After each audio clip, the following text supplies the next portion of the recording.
कुछ मनाजिर दिखाती हूँ जरा आपको।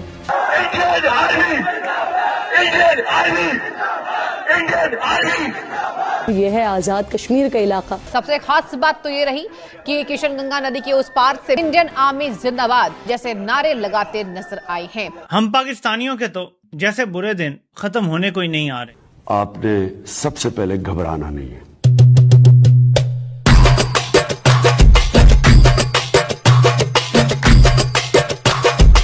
इंडिया तालिबान के एम्बेसडर ने लाहौर को इंडियन सिटी करार दे दिया। भारत के कौमी खजाने में इस वक्त 728.5 अरब डॉलर हैं। 728.5 अरब डॉलर, ये उनका कौमी खजाना। पाकिस्तान के कौमी खजाने में 20 अरब डॉलर है। देखें कितना फर्क है। आप इकोनॉमिकली, क्योंकि इंडिया जाहिर है एक बड़ी कंट्री है, दुनिया की कोई भी ताकत इंडिया के साथ जो है वो अपने इकोनॉमिक रिलेशनशिप खत्म नहीं करेगी। ये पहली बार हुआ है कि वंदे मातरम गाया गया। देखें कि beggars can't be choosers.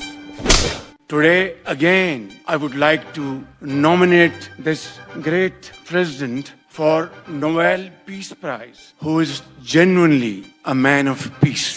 आप लोगों को शर्म नहीं आती इस तरह की बातें करते हुए? तबाही तबाही तबाही बलगल्लुला बेकमालिही। Mr. President, I would like to salute you.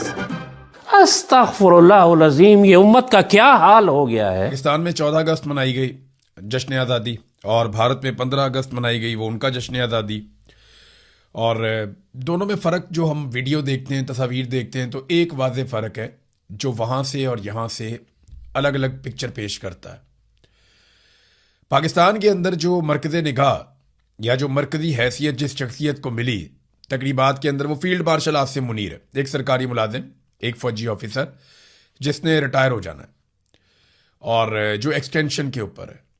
जबकि भारत में जो मरकज़ निगाह था या जिसे मरकज़ी किरदार कहा जा सकता है, वो वहाँ का मुंतखब वज़ीर आज़म था।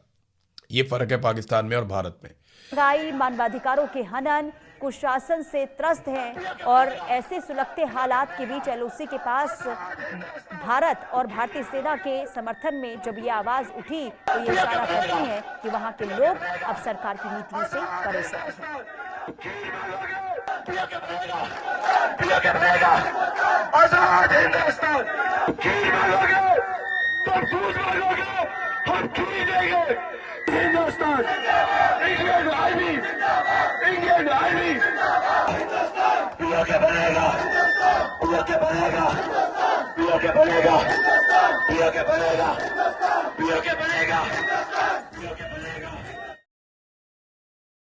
तो इंडिया के अंदर तो बहुत गहमा गहमी है, और वो गहमा गहमी इस तरह हुई है कि जनाब इंडिया के अंदर जो अफ़गानिस्तान की एम्बेसी है वो थोड़ा सा एक्टिव हुई है और वो अपना कौमी दिन जो है वो मना रहे हैं। तो नेशनल डे के हवाले से तकरीबात जो है वो हो रही हैं। लेकिन एक चीज़ है कि उन्होंने इवेंट 17 को किया, ये मेरे ख्याल है इंडियन गवर्नमेंट के कहने पे किया होगा, और जारी बात है इनको पैसे भी इंडियन गवर्नमेंट ने ही दिए होंगे कि आप ये काम कर लें और आप अपने आप को डिप्लोमेटिकली थोड़ा जिंदा रखें। ठीक हो गया ना जी? तो वो तो मुझे समझ आ गई कि असल मकसद जो है वो डिप्लोमेटिकली ज़िंदा रखना है। लेकिन खैर इंटरेस्टिंग चीज़ ये है कि जो चाइना के सफ़ीर हैं इंडिया के अंदर, वो भी इस इवेंट में गए हैं। चाइना के सफ़ीर भी इस इवेंट में पहुंचे हुए हैं, और सिर्फ ये नहीं, और मुल्कों के सफ़ीर भी वहाँ पहुंचे हुए हैं, विच गिव्स अ मैसेज कि तालिबान को बहुत सारे मुल्कों की सपोर्ट हासिल है, कोई एक मुल्क की सपोर्ट नहीं है। तो इस चीज़ को थोड़ा सा हमें ये भी समझने की ज़रूरत है कि तालिबान जो है वो बेसिकली किस गेम के खिलाड़ी हैं। इंडियन गवर्नमेंट जो है वो जारी बात है वो तालिबान को ये सपोर्ट दे रही है कि आप अपने आप को डिप्लोमेटिकली पॉलिटिकली रेलिवेंट रखें। और जो मुझे पता चला है, जो कि बड़ा इंटरेस्टिंग सिनेरियो है, कि तालिबान जो हैं वो इंडिया के अंदर रह के इम्पॉर्टेंट चीज़ें करने जा रहे हैं। देखें, उन्होंने कहा जी कि हमारे जो शहर हैं काबुल, हेरात, कंधार, ठीक है जी, वो इंडियन ट्रेडर्स को और कारोबान्स को वेलकम किया करते थे, जबकि दिल्ली, और उसने एक लफ्ज़ बोला, Indian cities such as Delhi and Lahore benefit होते, फ़ायदा उठाते थे अफ़गान स्कॉलर्स, पोइट्स, सूफ़ीज़। अच्छा, मज़े की बात है, ये तालिबान किसी अफ़गान स्कॉलर, पोइट, सूफ़ी की बात नहीं मानते, ठीक है, ना इनके व्यू से रखते हैं, लेकिन ये वो कह रहे हैं कि इसको वो समझते हैं। सो तालिबान के एम्बेसडर ने लाहौर को इंडियन सिटी करार दे दिया। समझ रहे हैं, ये खिलाड़ी बड़े सीधे से और बड़े सीरियस खिलाड़ी हैं। अब सुनने में आया कि ईरान के जो एम्बेसडर हैं वो भी वहाँ पहुँचे हुए हैं, ईरान के एम्बेसडर भी वहाँ पहुँचे हुए हैं, ठीक है जी। और दूसरी बात ये है कि जो बहुत सारे मुल्कों के, मतलब Russia, China, Iraq, Qatar, UAE, Palestine, niger, Oman, Mongolia, Serbia, और पाकिस्तानियों को तो जारी बात है उन्होंने नहीं बुलाया होगा, जारी बात है उनको पता था। इंडिया ने अपना टॉप जो ऑफिशियल है वो भेजा है, वो ऑफिशियल जो फॉरेन ऑफिस में जारी बात है हैं वो भेजे हैं। तो ये एक इट गिव्स अ मैसेज कि जो इंडियन गवर्नमेंट है वो अफ़गानिस्तान के अंदर